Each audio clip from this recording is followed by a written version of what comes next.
My microphone clip broke just as I was putting it on this morning, so I'm going to try and talk as loud as I can. Can you all hear me well enough? Yes? All right. The Holy Gospel according to John. Glory to you, O Lord.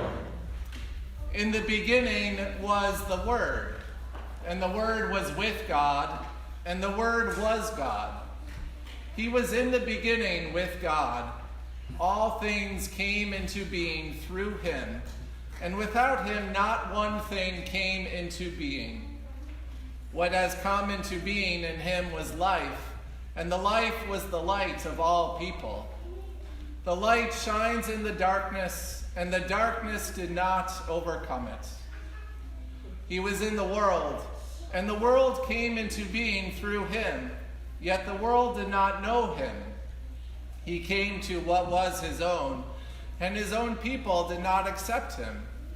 But to all who received him, who believed in his name, he gave power to become children of God, who were born not of blood or of the will of the flesh or of the will of man, but of God. And the Word became flesh and lived among us. And we have seen his glory, the glory as of a Father's only Son, full of grace and truth. From his fullness we have all received grace upon grace. The law indeed was given through Moses. Grace and truth came through Jesus Christ. No one has ever seen God. It is God the only Son, who is close to the Father's heart, who has made him known. This is the gospel of the Lord. Praise to you, O Christ. Please be seated.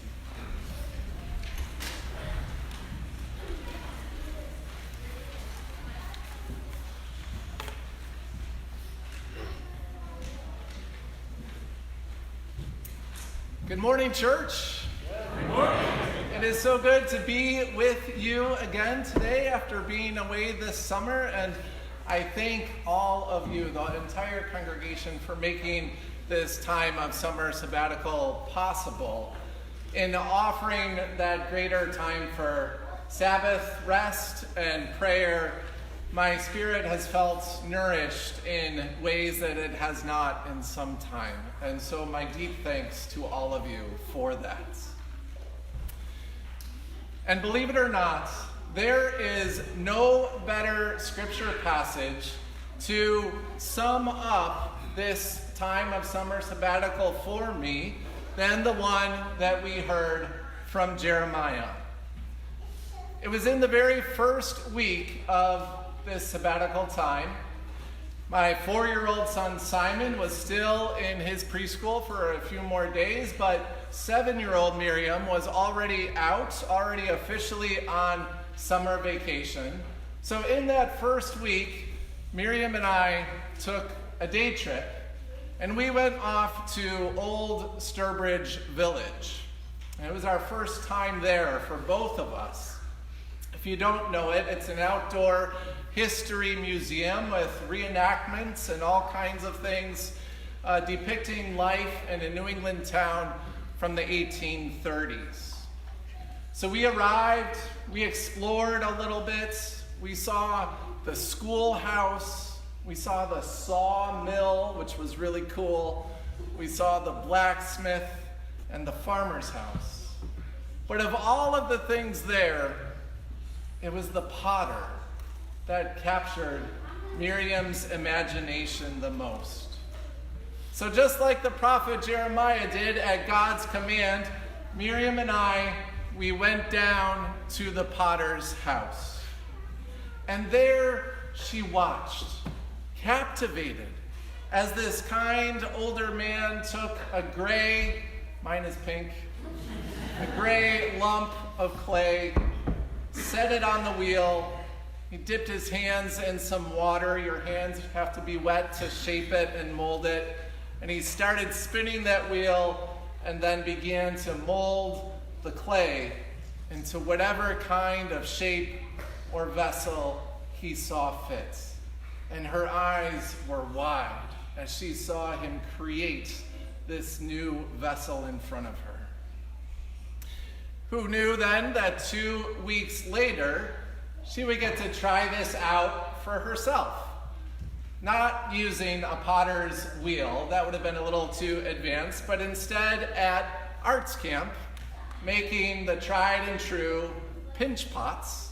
Have you made a pinch pot before? You take a simple lump of clay, you stick your thumb in there, and you start to pinch the walls into whatever shape or thickness you want. The clay, the pots that she made, they were fired, and then she had these vessels to take home. Her desk at home now has about 12 different pinch pots on it. I'm not sure what she's going to do with them. And then still another 2 weeks later, as my family arrived at one place that we were headed to this summer, it's called Holden Village. It's a very remote Lutheran retreat center in the Cascade Mountains of Washington State. It used to be a mining village. There's 20 to 25 buildings there. At some point the mine closed, and somebody convinced the company to give that entire village to the Lutheran Church as a tax write-off. They turned it into this wonderful retreat center. As we got there, there was the opportunity to sign up to try out a potter's wheel. And with some curiosity, I put my name down, and a few days later, again, went down to the potter's house. Now, the difficulty level for using a potter's wheel is a good few steps up from your basic pinch pots. You take your lump of clay, you literally throw it onto the wheel so that it will stick in place. And then what is the very first thing you have to do when using a potter's wheel? You have to clean it from the person behind you, and then you have to wet it. Okay, so you clean it, you wet it, you get the clay on there, and what do you have to do with that clay? Yeah, do you know? Mold it. You have to mold it? Somebody said it back there. I heard it. You have to center the clay right in the exact middle of the wheel. That is the first step. You can't make anything on a potter's wheel until that clay is exactly centered in the middle of it. Is there anyone who has tried to do this before? A few of you. How easy or hard was it? Hard. Thumbs down from Bob. It's pretty hard to do. Yes, I agree. It's harder than it looks. Even once you've got it going, you get it down onto the wheel, you start spinning and shaping, and you think you've got it centered, and then the next thing you have to do is it's called coning it up. You make kind of a tall, narrow spire with it, and then once that's completely centered, you start to smush it back down to the height that you want. You have to use your own muscles to lock your arm in place to make sure that it's your hands that are moving the clay and not the clay that is moving your hands and wobbling it around. So I did this. I tried to throw my clay on the wheel. I could have sworn I had it centered, and as I began to cone it up into that tall, narrow spire, I noticed it began to lean to one side. And I'm not sure what exactly happened next, but before I knew it, it was spinning wildly out of control and going fast enough that a good half of my clay sheared off and hit the person next to me square in the chest. I'm not planning to become a potter.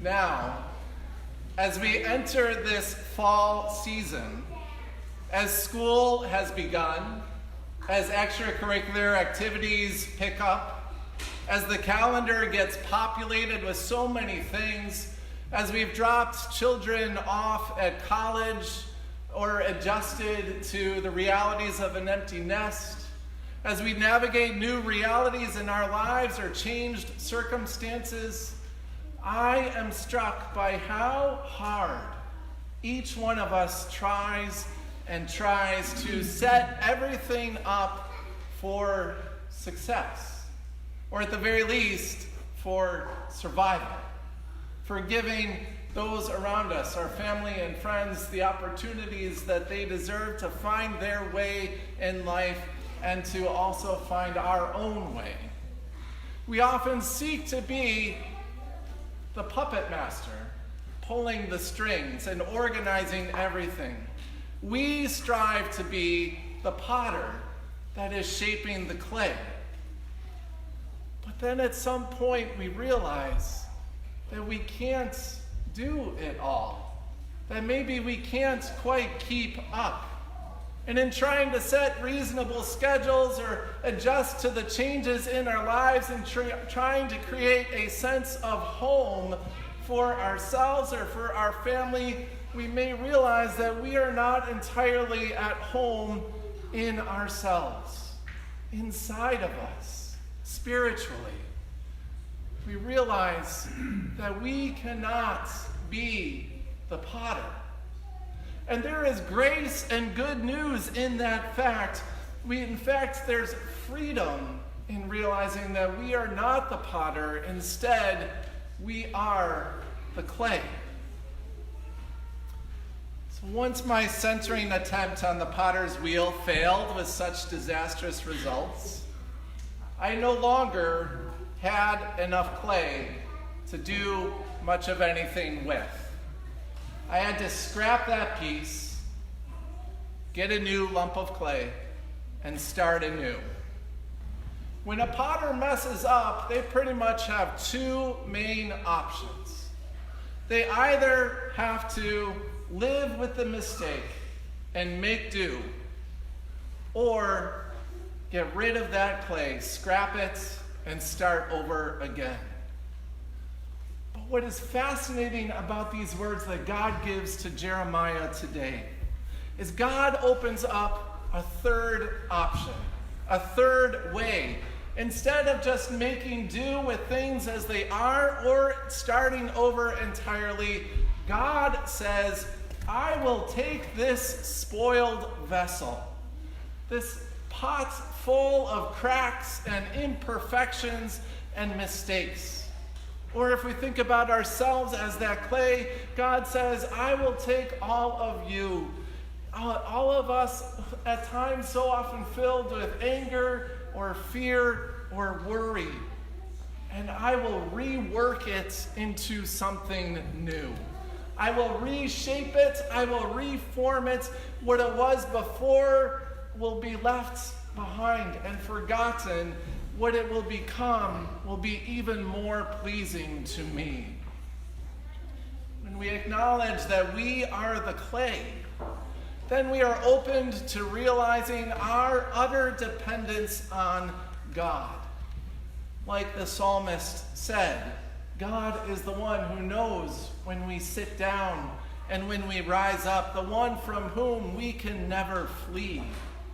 When we know we are the clay, then our hearts become receptive to hearing of Jesus, the very Word of God, the one about whom the Gospel of John wrote, saying, in the beginning was the Word, and the Word was with God, and the Word was God.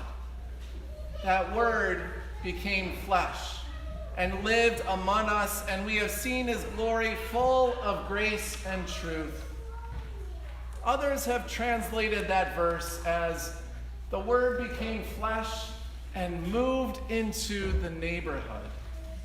Or still others, and this is my favorite, say, the Word became flesh and pitched his tent among us. Pitched his tent. That's very fitting for a weekend where some of our teens are at Hammonasset State Park in Connecticut for the Synod Youth Gathering. Those of us whose version of camping includes a hotel bed, this is our way of being with them in spirit today. It's as if Jesus looks out at the world, as if Jesus looks out at each one of us gathered here today, and given the choice of staying with God and the angels and the archangels and the cherubim and the seraphim and all these heavenly beings, or going and spending his days with the cracked and broken and spoiled vessels that are human beings.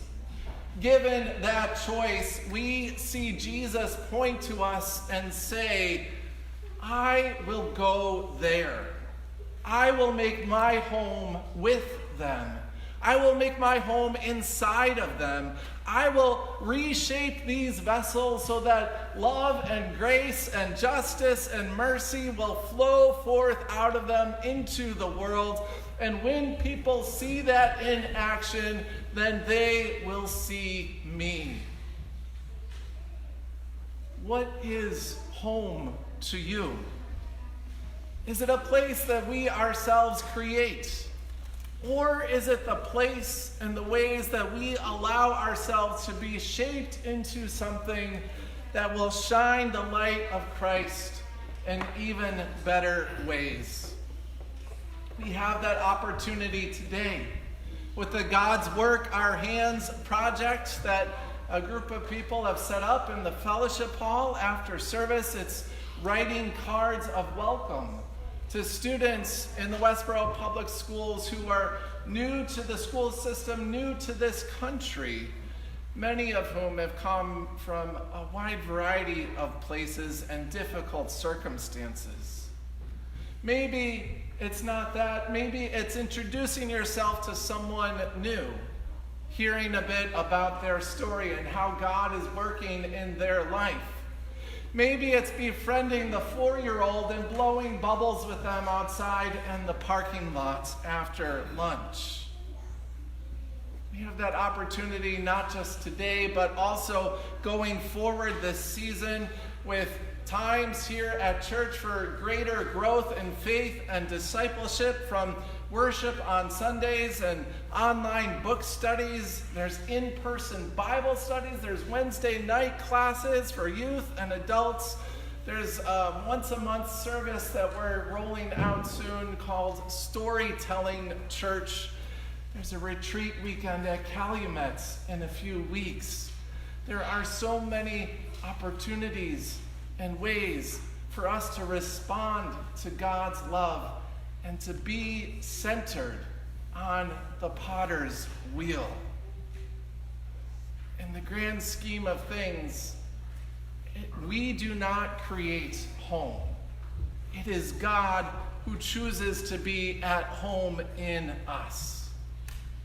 And then responding to that love, let us perhaps choose one new way this season that we will remember that we are not the potter.